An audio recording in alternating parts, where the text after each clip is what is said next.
welcome to Unit 5, Features of Waves. This is the last unit that is common between the single science GCSE Physics and the double award Science. Okay, so our objectives here. I'm going to talk about the basic features of waves. What do we mean by a wave? What terms do we use to define waves? We're going to talk about the information we need to draw specific waves. We're going to hopefully understand the processes of reflection and refraction, understand the differences and similarities of the EM spectrum. We're going to use some wave speeds information and different equations to calculate different things to do with waves. And we're going to describe communication using geostationary and geosynchronous satellites, what that actually means. Okay, useful links again. Here we have some videos. The top one is from Physics Online. It's AQA rather than WJEC specific on waves, so there is some extra stuff. So for example, diffraction.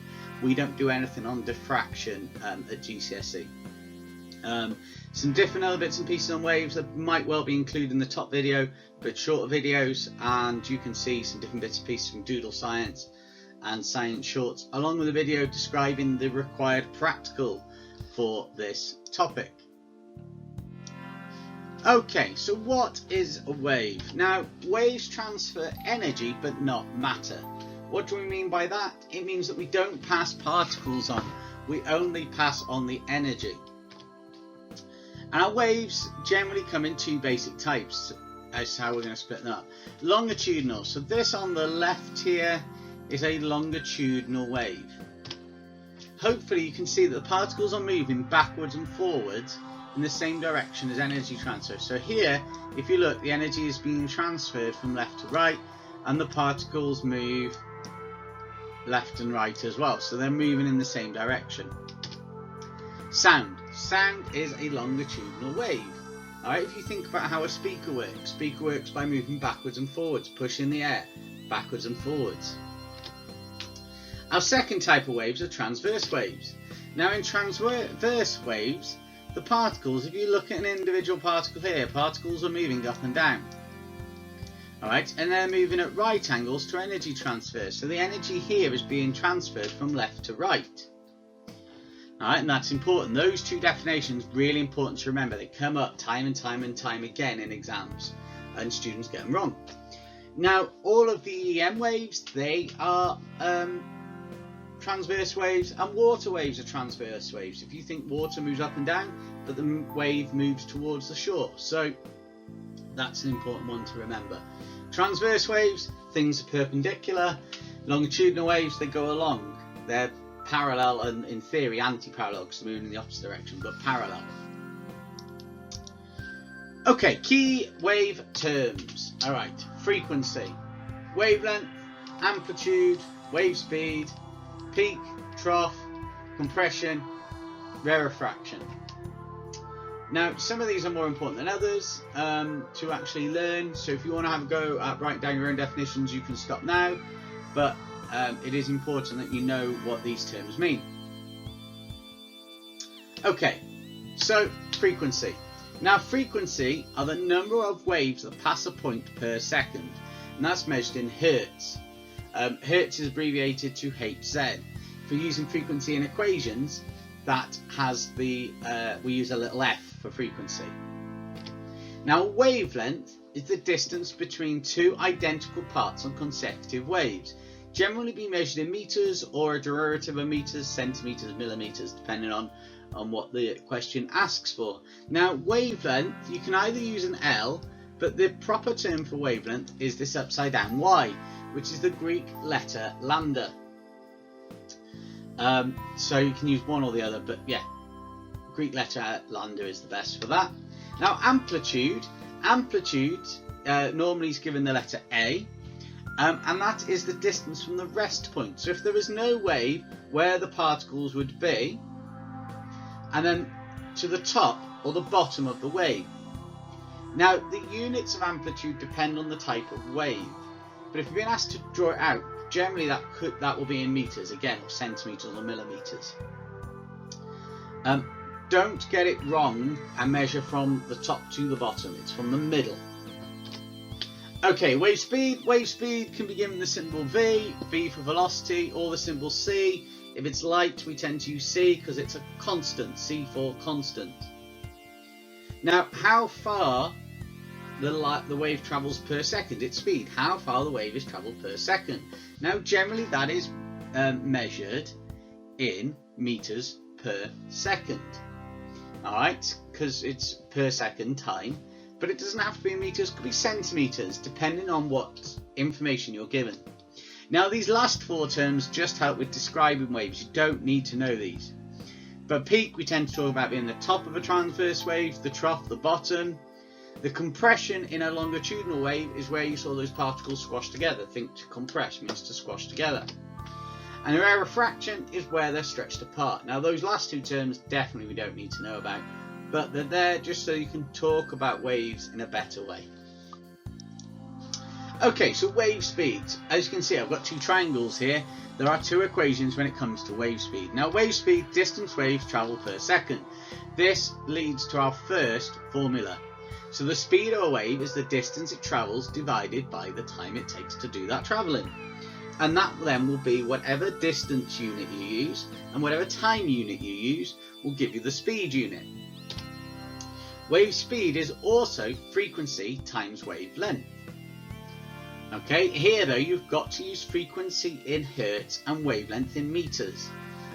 Exam board really like putting things like the SI prefixes, which just to confuse things. So they might give you nanometers, they might give you centimeters, they might give you millimeters, and they will expect you to be able to use the standard form to get over that. Now, you might find you've got to include these two equations. So you might find that you're asked to work out, I don't know, given a frequency and a wavelength, how far a wave travels in a certain time. Okay, and like we said, take care of the units. Make sure that you work in meters where appropriate, or centimeters where appropriate, given in the question. They'll be very clear on what units that they require. We've got our two triangles, so here we have our speed, frequency, wavelength, speed, distance, time. Okay, so wave diagrams. Alright, so you can be asked to draw out waves, and here we have our two type drawn out. I doubt in an exam they would ask you to draw a longitudinal wave. It's pretty tricky to draw one of them properly. But instead they will, or you could be asked to draw a transverse wave. So this is our transverse wave with all the appropriate bits labelled on it. Our equilibrium, or our rest position, our wavelength and our trough, our amplitudes labelled up. You've still got the same amplitude labelled up here on our longitudinal wave. The wavelength will be from, they've gone from the middle of a compression to the middle of a compression. And this is why with a longitudinal wave, it's a lot harder to get information from the diagram. That's why I can't see them coming up quite so.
Okay, reflection then. So when waves meet a surface, they can reflect.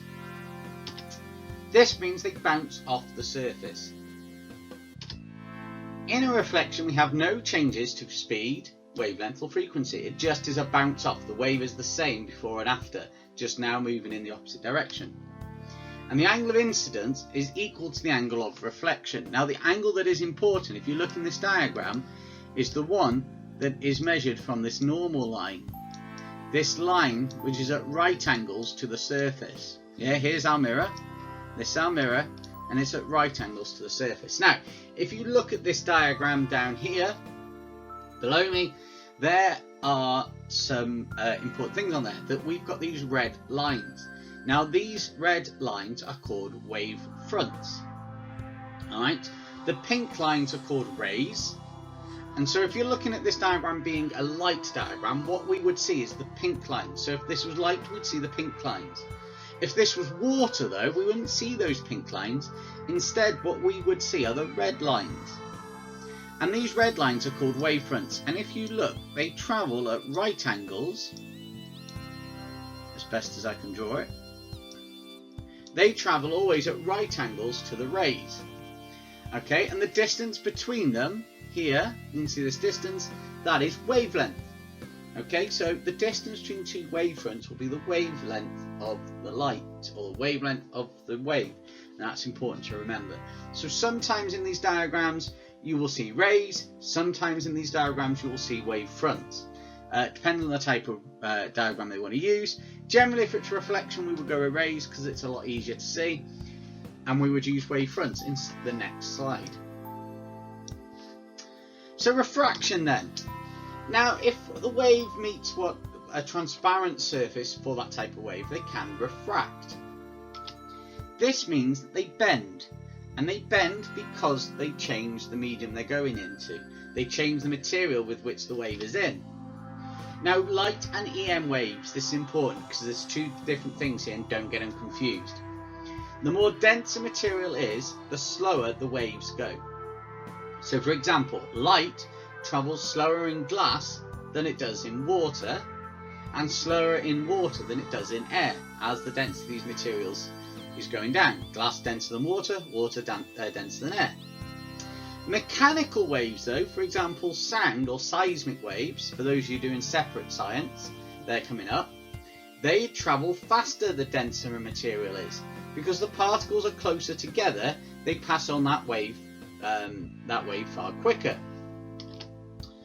Ways to remember then the direction of bend. FAST. FAST is the acronym to help you remember this, and that stands for faster, away, slower towards. So if the wave is going faster, it will bend away from the normal. If it's going slower, it will bend towards the normal. Now, important thing, and this is something that a lot of students get lost on this. As a wave slows down, the frequency does not change. Right? The number of waves arriving at a point or leaving a point per second, we can't suddenly lose waves, so they stay the same. Now, if we remember, speed, frequency times wavelength. Well, the speed has gone down. Frequency stayed the same. So in order to make speed lower, wavelength has also got to go lower. And this is important when it comes to drawing wavefront diagrams like we have down here. Okay, hopefully you can see that in air, our wavefronts are further apart. This measurement is further than these. And that's an important thing to remember. The other thing with wavefronts really help show why refraction happens. Because if you look at the bottom edge of these waves, they're reaching, in this case a gemstone, but they're reaching this slower medium sooner. And that is what is causing this angle, if you look, to get smaller. It is causing this ray to get bent round to the left. Alright, because those lower edges hit the slower medium first, and they drag the wave round with them. Okay, the EM spectrum. Now the EM spectrum stands for the electromagnetic spectrum, and these are a family of waves that all travel at the same speed in a vacuum. That speed is 3 times 10 to the 8 meters per second, or 3 with 8 zeros after it, meters per second. Now they're all transverse waves. They are transverse waves. They are not, though, like a sound wave, like a water wave. They don't require particles to travel. All right, they can travel in a vacuum because they don't need particles. They are basically vibrations in a magnetic and electric field. Don't want to go into that into too much depth, because really that's not even until sort of degree level that you would need to know much more than that. Now, if you look at our family, we start off with radio waves, then we go microwaves, infrared, visible light, ultraviolet, X-ray, gamma rays. You need to know this order. You need to know this order both directions. So at the minute, these are listed in increasing frequency. If you look at the frequency numbers, they're going up and up and up as we go from left to right. Alright, but quite often the exam board will trick people and will ask you to put them in increasing wavelength, at which point this order will be reversed. Now, it's important to remember that these three are what we call ionizing. Now, ions are charged atoms, so UV, X-rays and gamma rays, if they're absorbed by a material, they can create ions out of the atoms. They can rip electrons off the atoms, cause them to be ions. Now, this is dangerous to something that's living, because atoms and ions behave in different ways, and this means they can damage living cells, causing problems for a living being, for example cancer. Now, this is an awful lot of information in terms of what you need to actually learn. You don't need to learn these numbers. You don't even need to learn those numbers. Alright, there's no need to learn wavelength and frequency ranges for these. What you need to know is the order.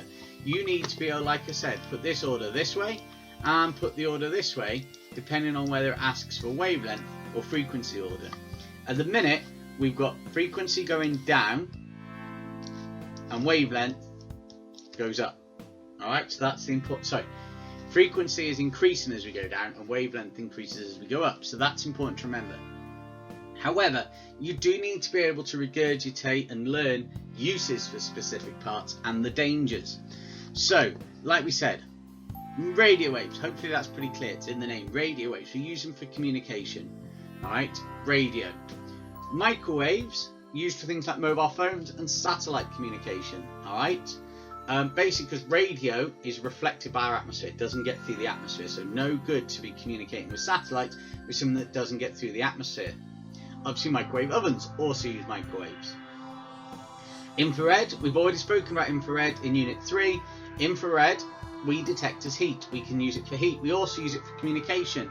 Fibre optics use infrared radiation. Night vision goggles use infrared radiation because they detect the heat things give off. Obviously, as it's heat, it's burning. If you have too much infrared, you will get burnt. Visible light is the narrow band of the electromagnetic spectrum that we can see. Okay, and the danger here obviously is blindness. Too much visible light will cause blindness. You also can get some mild burns from too much visible light as well. Ultraviolet, so we're now into that ionizing range. So ultraviolet causes suntans. It's the ultraviolet rays from the sun that cause your skin to tan. It is also used in a lot of fluorescent materials that glow in the dark. But because it's ionizing, one of the dangers is cancer. Alright, too much ultraviolet radiation can lead to cancer, specifically skin cancer. X-rays, again, clues in the name. X-rays, we use them to X-ray your bones.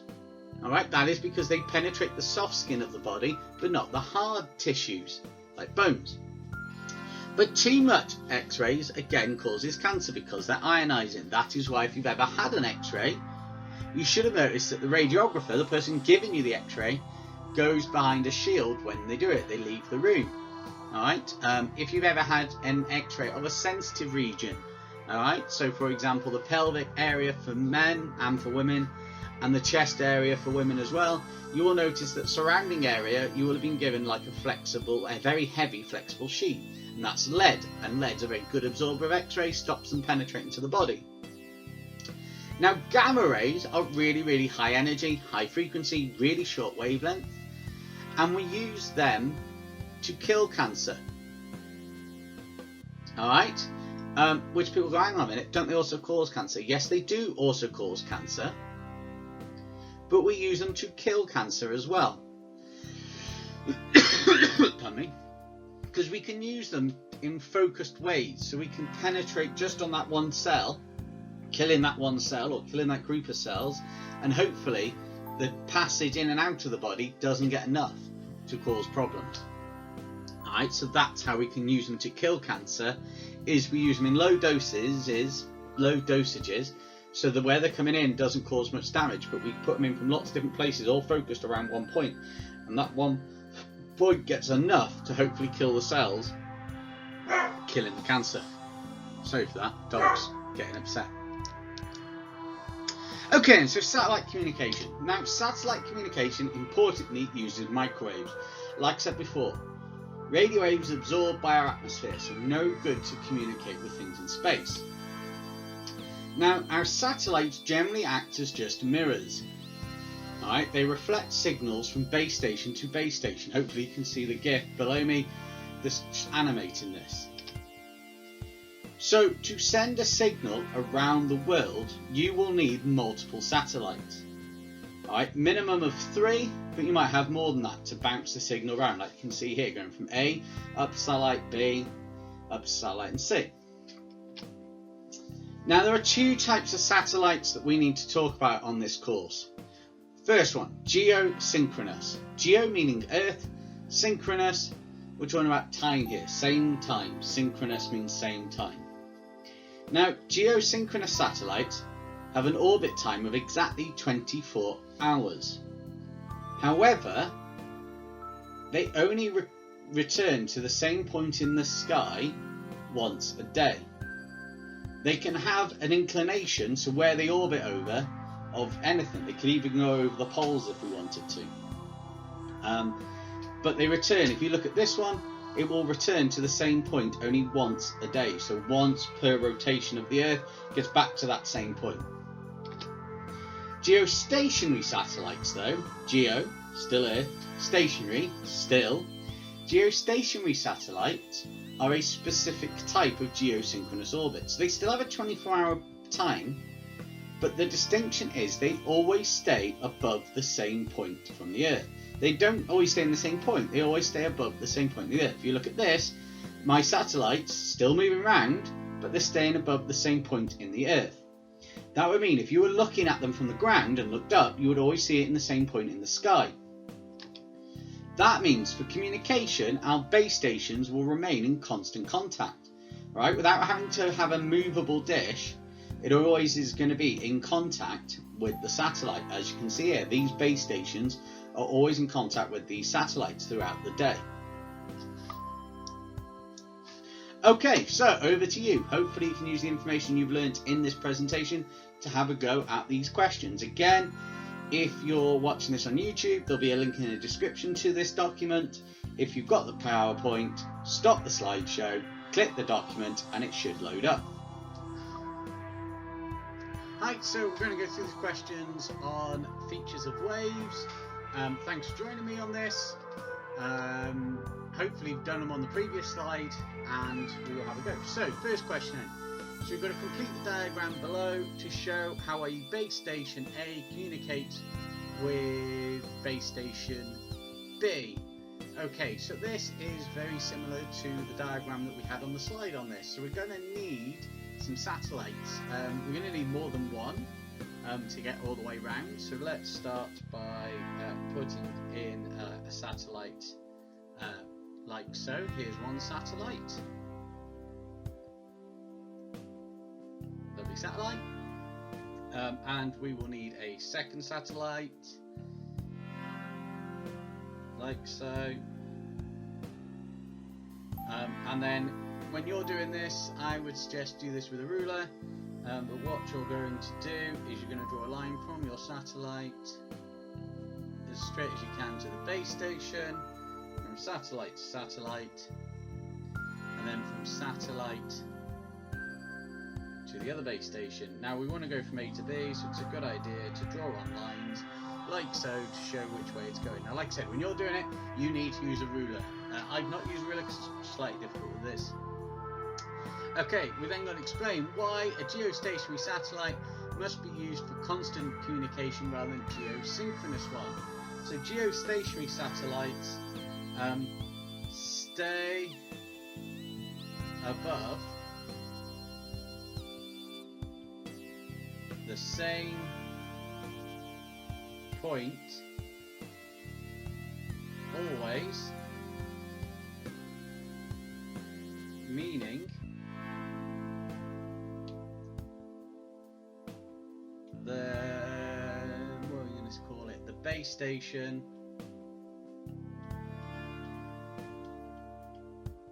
is always connected. Okay, so by using a geostationary satellite, they're always above the same point, meaning the base station stays connected all the time. Okay, so a base station communicates with another base station using a single geostationary satellite, which is 3.6 times 10 to the 4 kilometers above the Earth. They communicate with each other using microwaves of wavelength 2.8 centimeters, traveling at 3 times 10 to the 8 meters per second. Calculate the time delay. Now the wavelength there is superfluous information. They put that in there to trick you, to get you to think about something that we don't need.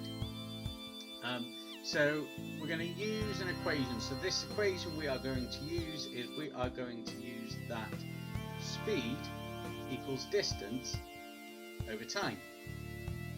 So time equals distance divided by speed. Now, if we think about the distance, we've got to go to the satellite and back again.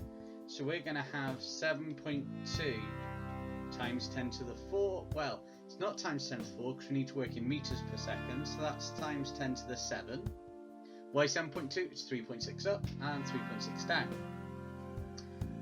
Divided by the speed, 3 times 10 to the 8. And that would give us a time of, grab my calculator, 7.2 times 10 to the 7 over 3 times 10 to the 8. That gives us a time delay of 0.24 seconds.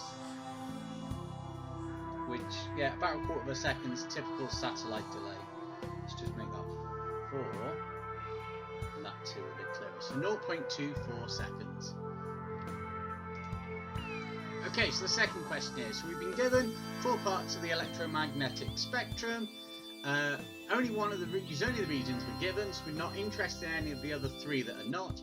Name the region of the EM spectrum out of them with the longest wavelength. So, however you remember the order, whether you just remember it or use the mnemonic, something like Randy Men in Vegas use X-ray goggles. So Randy Men, this is in shortening wavelength. So radio waves are the longest, followed by microwaves. Now microwaves is there, so we're going to put microwaves down as our longest wavelength. One region of the EM spectrum not shown in part A, so we've got a choice of 3, so let's go with radio waves. But you could also write in X-rays or gamma rays, because neither of them are there as well. Okay, now whenever you see a tick box question, it's as important to make sure the other ones are not right as it is to check that you've got the right ones down. So we're only looking for 2 here. So we've got, can be transverse or longitudinal. Sound waves are an example of longitudinal. Transverse waves are light. Okay, so ultraviolet, part of the EM spectrum, so they're not longitudinal, so we'll ignore that. Longitudinal waves cannot be reflected. Well, an echo is a reflected wave, so that's not true. Microwaves are transverse waves. Well, that is correct, because microwaves are part of the EM spectrum. So we'll tick that box. The tick didn't go very well. Let's do a better tick there. In longitudinal waves, the vibration of the particles are parallel. Yep, that's the definition of longitudinal waves. Sound waves travel slowly in a vacuum. No, that's not right. Sound waves can't travel in a vacuum. We've ticked our 2 boxes. We've also excluded the other 3, so we're confident it's those 2. Okay, on to the next page. Okay, so this question then. Table below gives information about the frequency. Let's just move that camera a bit, so I'm actually looking into it.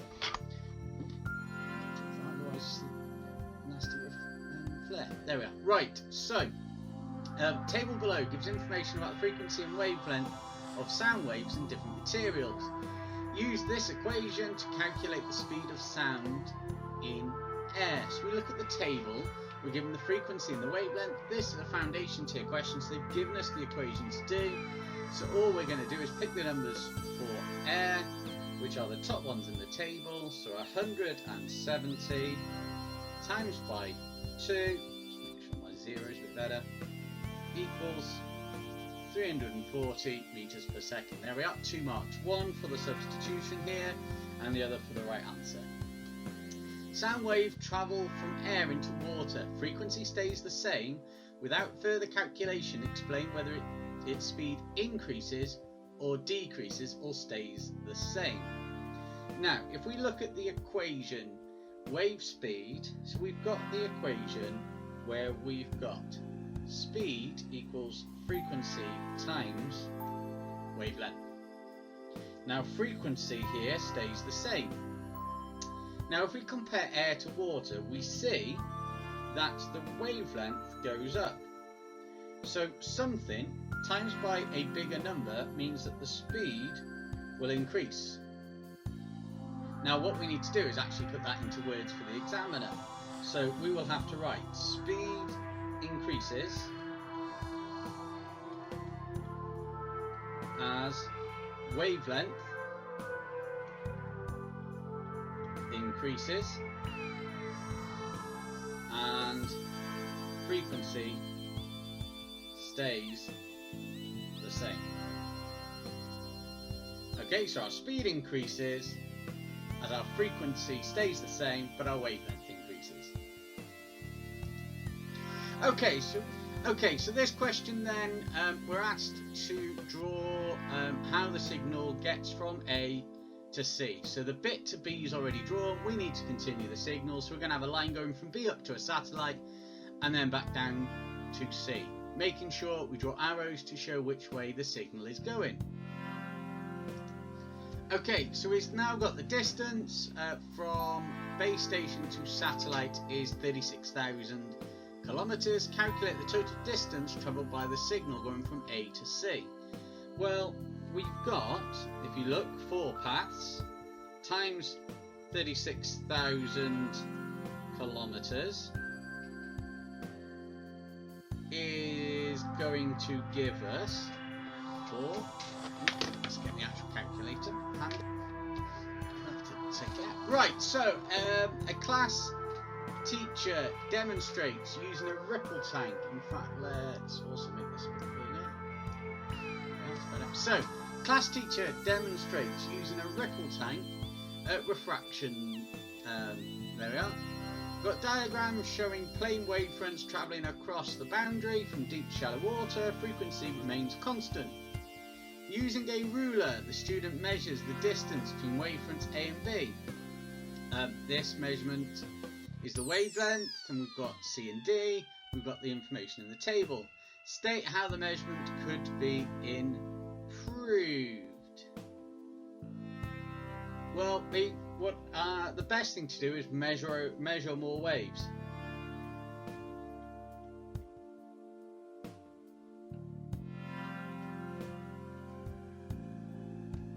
Because they've only measured one. You'd be far better to improve that measurement, measure more waves. So just take repeat readings or measure more of them. So personally, if I was doing it, I would measure, for example, I would measure from here to here and count how many waves there actually are.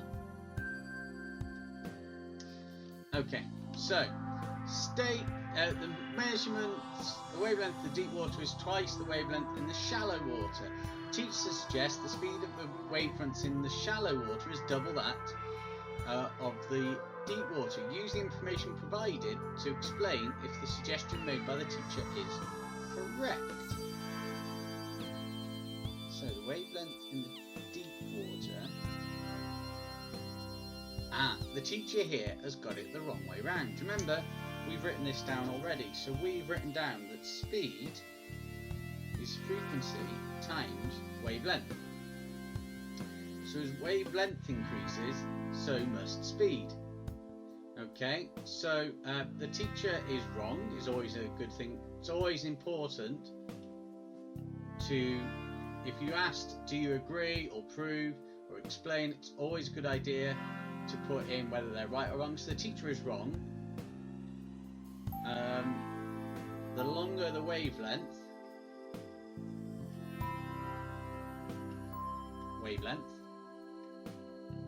the faster the speed. So in fact they've got it the wrong way round in this case. Okay, so ripple tank is used to demonstrate what happens to water as they, so this is another ripple tank question, exactly like the one we've just done. So the name of this effect as they bend is refraction. Okay, tick 2 boxes that are correct. Now, frequency doesn't change. The amplitude of the waves is the same. We can't tell that because we don't have the side to see. The wave speed is less in the shallow water. Well, we've just spoke about that. It's got the shorter wavelength, so yes, the wave speed is faster. Wavelength decreases as the wave passes from deep to shallow water. Yes, we can see that. So it's the bottom 2 boxes we should tick. Let's make sure that bottom tick is actually in that bottom box. In deep water, the wavelength the waves have a wavelength of 3 centimeters and a frequency of 5 Hz. Use this information to calculate the speed. Well, speed is frequency times wavelength. But we've got to remember the wavelength here has got to be in meters. So we're going to do 5. Oh no, we want it in centimeters per second. That's fine. So we will leave our wavelength in centimeters to get 15 centimeters per second. So they've tried to do that to trick you. Go, oh no, I need to always work in meters. No, here they want the speed in centimeters per second, so you can leave it in centimeters. Okay, so we've now got another one. This time we're being asked to draw out the diagram. So what you need to do here is to draw the wavefront in the shallow water. Now we're going to complete a diagram that looks very similar to the one we've just done. Okay, so as it goes into the shallow water, personally what I would probably do is I'm going to draw the ray first, then I'm going to draw on my wavefronts afterwards, making sure they're closer together than what was there before, like so. Okay, wave generator in deep water produces 5 waves in 10 seconds. Use an equation from page 2 and a measurement from the diagram to determine the speed of the wave in the deep water in meters per second. Okay,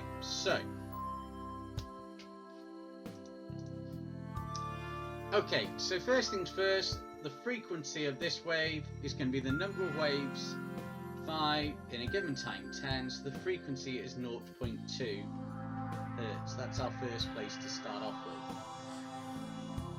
with. Okay, now we want the speed. So the speed is going to be the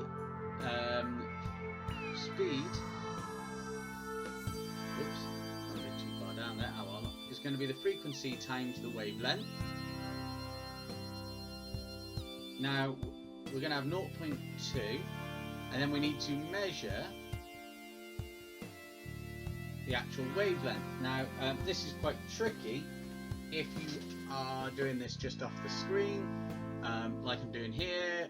Let's have a look what percentage you're at. So we're at 67.1. Let's go up to 100%. So this is now 100%. This is exactly the right size for what the exam board wanted us to do. So we take a ruler.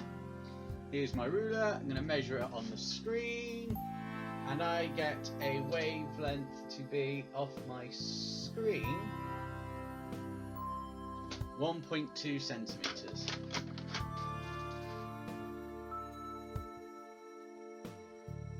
Now you that might vary depending on your measurements, depending on where else we want to go back to. Yeah, so that measurement might vary depending on what you've got, but I've got 1.2, So I'm going to do 0.2 times 1.2, which gives me a wave speed of 0.24 centimeters per second. I want it in meters per second, so we will divide that by 100. So in my case, that's going to be 2.4 times 10 to the minus 3 meters per second. Let's just check we've done that. 5 waves in 10 seconds. So we do 5 divided by 10 to work out how many waves in 1 second. Yeah, 0.2 hertz. It's not 12 centimeters, it's 1.2 centimeters. The dot didn't go on there very well. Yeah, I'm happy with that. I know it's gone on a bit below, but there we go. So we can cope with that. So let's just box that off so we know that we're doing this question. State how the frequency and wavelength speed up and compare, the frequency, wavelength and speed compare in deep and shallow water. Now, for me, best way I'm going to do this is I'm going to do this in a little table here. So I'm going to have frequency, wavelength, speed. We're going to have deep. We're going to have shallow.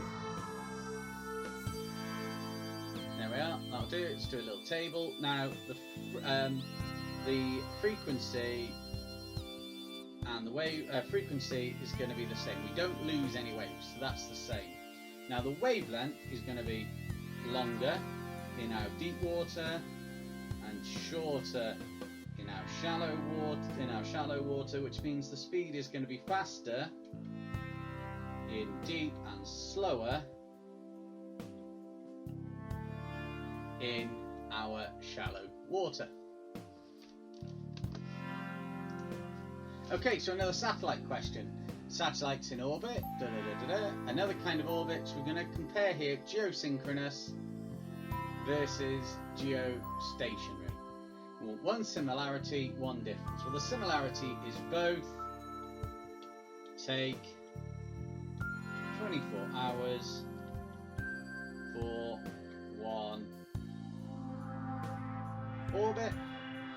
Okay, and the difference then we are going to have is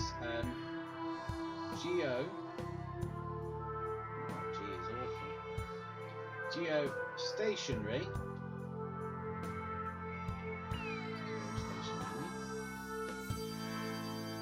Stay above 1 point, or on the equator, something along those lines.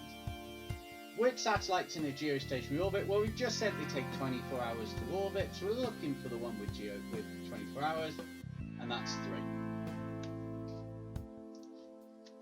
Okay, so again, we're asked to draw now the path of this satellite.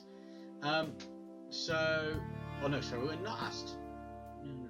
No, we're not asked to draw the actual diagram first. So we're going to use an equation from page 2 to calculate the distance the signal has travelled. So we are told that the time delay is 0.48 seconds, and we're asked to calculate the distance.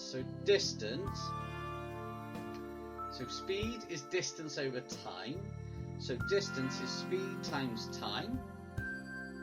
The speed is 3 times 10 to the 8, that's in the question, and the time is 0.48, which is going to give us a distance of 1.44 times 10 to the 8 meters. Now I know that because we've already done this sum on a previous question, but if you put it into a calculator you'll get exactly the same. Use your answer to part 2 in the information in the table to determine which base station A, B or C finally receives the signal. Now if we look at the table, we are told that the satellite, number 3, that's what we've said we're dealing with, is 36 times 10 to the 6 meters above the ground. So we need to know how many lots of 36 times 10 to the 6 are in 1.44 times 10 to the 8. So we'll do that. 1.44 times 10 to the 8 over 36 times 10 to the 6. Why is times 10 to the 6? 36,000 times 10 to the 3 kilometers, another times 10 to the 3. And that gives us 1.44 times 10 to the 8 divided by 36 times 10 to the 6. That gives us exactly 4 paths. So now if we start at A, starting at A, we count our 4. So 1, 2, 3, 4, and we get to C. Now here, if you don't do any workings, you don't get any marks. You've got to show your workings. So we have 4 paths, which means we get to C. Okay, so now dealing with water waves on the sea. We've got some information. We've got a formula, V equals 1.33 square root of D. Where V, got lots of stuff to read. Important we read through that when we're doing this question for real, but to save you guys time, I'm not going to read it out too loud. Now, describe what meant by a transverse wave, 2 marks. So transverse waves are vibrations, 1 mark for saying vibrations, perpendicular or at right angles, perpendicular to energy transfer. Like so, that's it. 2 marks, 1 for vibrations, other one for saying perpendicular to energy transfer. Use the equation above to complete the table below. So we need to square root D first. So we're going to take the square root of 1.5, which is 1.22. Yeah, 1.22 will do. In there. And then we need to find out V, and V is 3.13 times the square root of 1.87. In fact, always better, I would suggest, to put the formula in properly. So 3.13 times, so we want to show, what we want to do is we want to do for the speed, is we actually want to do 3.13 times the square root of 3.5. And the reason we do that is because that 1.87 will have rounding, and that could lead to errors later on, which make other things more difficult. So we'll do it this way, and that gives us 5.86. Now normally the exam board will make allowances if you've used 1.87. So instead of the 3.5 root 3.5, if you just use 1.87, you'll get 8.58. So they would have allowed here either 8.58 or 5.85 or 5.86, depending on what you actually use.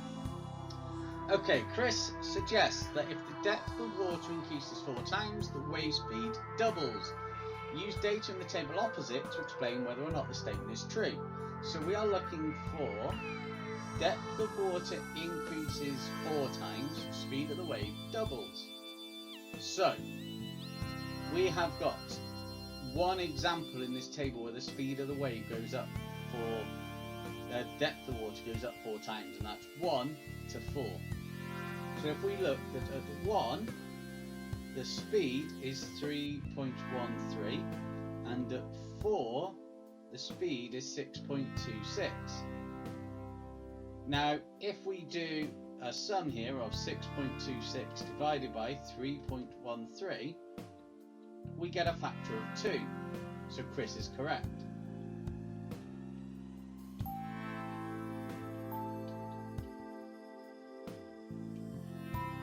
Alright, and that's important there to put that thing that Chris is correct. Because otherwise, what would happen here, you'd only get 1 mark. So data in the table, yeah, that's the only one where we've got depth of water. That's the only time we've got 4 times. And there we are, that's correct. So we're on to the graph now. Okay, so the graph. Plot the data on the grid below and draw a suitable line. So we're plotting the depth of the water on the bottom axis against the speed of the wave on the x-axis. That's what they want you to do. So let's do that, taking care to plot depth of water, not square root, and we're going to draw a line of best fit. In terms of the 4 marks, so it's going to be 1 mark for the scales, just whilst this graph drawing is taking place. Another mark for, 2 marks for the point, 1 mark for drawing the line. Okay, so we're going to use the graph and the equation. Now it's important, it's told you, use the graph. So they're going to expect on your graph a line going up from 2 meters depth to your line of best fit and across, so that they can see that you've not guessed or used a number from elsewhere. When I do that, I get my speed of my wave to be 4.43 meters per second. So we want to work out the wavelength, so we're going to do 4.43 divided by the frequency 0.2 to give us a wave speed in this case of 22.15 meters per second. Not wave speed of that, it's just meters, 22.15 meters, sorry.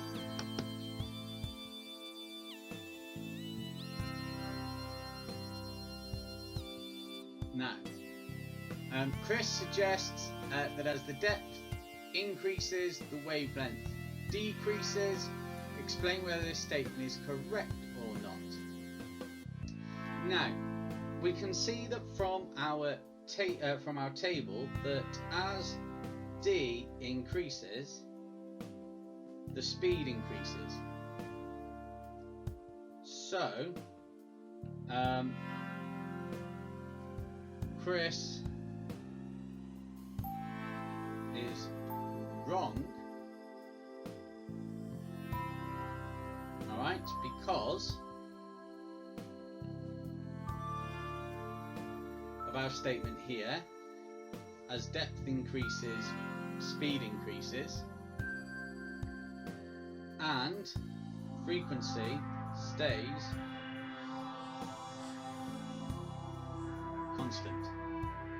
Alright, Chris is wrong because the frequency stays constant, and from the data, as the depth increases, the speed increases, so the wavelength must increase as well.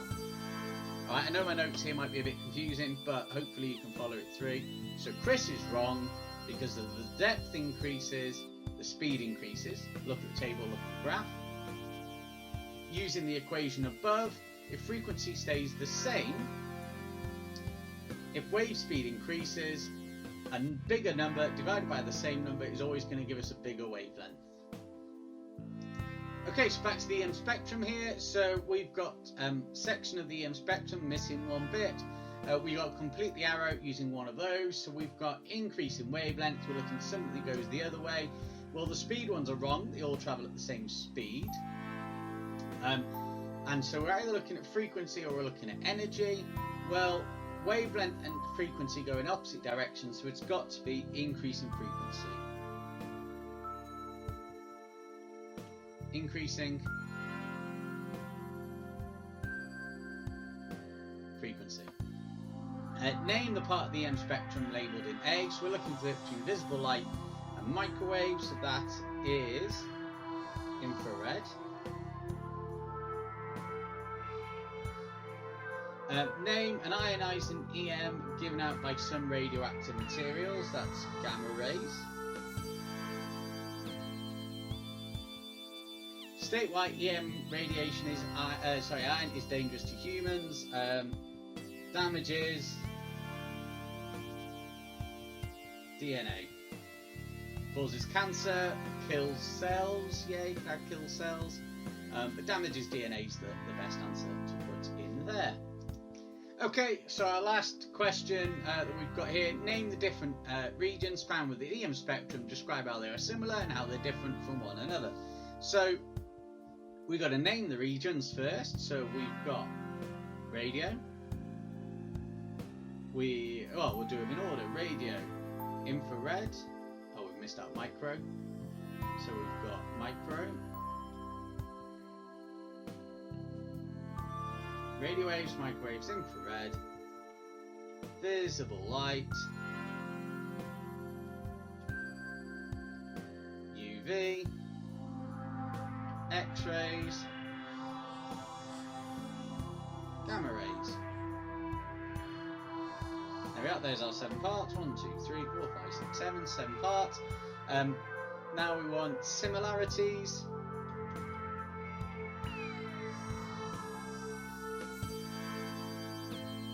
Okay, so waves, they're all similar, same speed in vacuum. They're all transverse. You could put in things reflected, they all can be reflected, they all can be refracted, anything else you want to write about waves, but those are the main 2 there. Now we want our differences. Well, probably we've got uses. They have different uses. You might want to give some examples. So we could say radio is used for communication. Oops. Communication.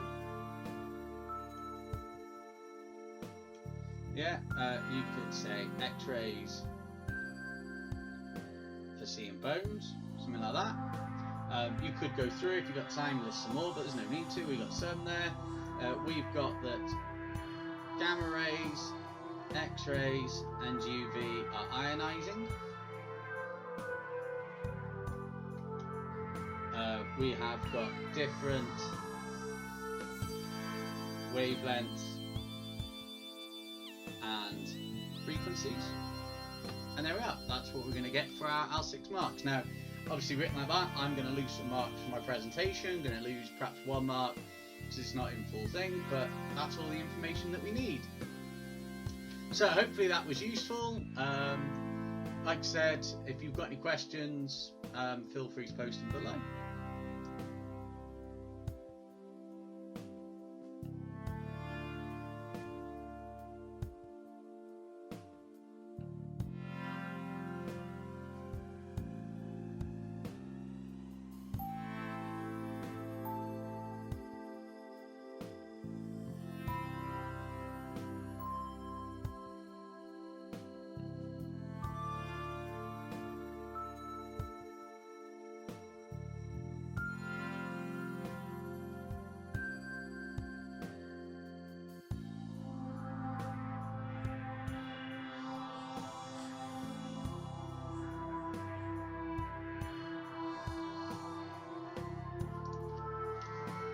Okay, thanks for watching this video. Well done for making it through right the way to the end as well. If you liked it, click like. If you got any comments about stuff that's missing, any improvements, anything you didn't understand, leave them in the comments below. If you look around me, there should now be the playlist for all of these videos, along with YouTube's algorithm recommended one of our other videos that you should go and watch. Also, don't forget to subscribe to the channel, follow us on Twitter, link in the description, just to see the other sort of stuff that we produce.